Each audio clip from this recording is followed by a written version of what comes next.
So hello everyone, my name is Pranav and I am a legal intern in Lexis and Company. So in today's video I am going to talk about the important landmark judgment, and the name of the case is US Clove Cigarettes case, and it is a 2012 judgment. So in this video I am just going to give you all an overview about the same. The US Clove Cigarettes of 2012 case was a significant dispute in international trade law that involved the United States ban on flavored cigarettes with an exception for menthol cigarettes.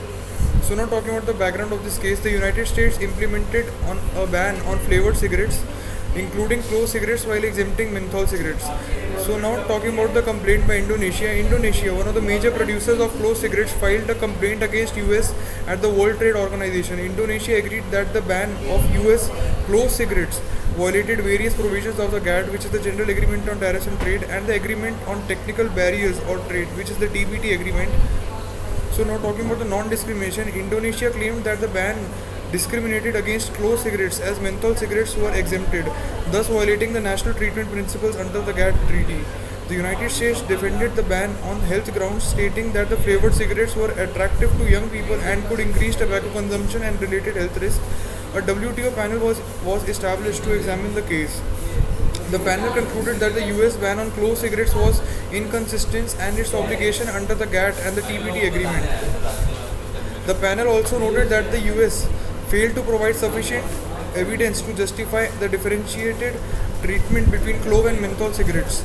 So now talking about the impact on public health measures, the case raised questions about the balance between public health measures and trade obligations, particularly when health concerns are used as a basis of trade restrictions. The ruling highlighted the need of countries to provide scientifically supported evidence by implementing trade measures related to public health. Following the rule, the United States had to bring its measures into compliance with the WTO rules, either by lifting a ban on clove cigarettes or removing the exemption for menthol cigarettes.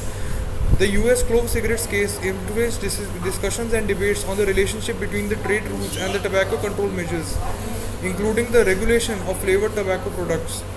US clove cigarettes case addressed the issue of differential treatment in trade regulations and raised important considerations regarding the balance between public health objectives as well as the international trade objections. So I hope that I made myself clear in this video, and if you guys have any doubt regarding this case, you can just ping me in the comment box and accordingly I can revert back to you all. So thank you so much guys and have a nice day.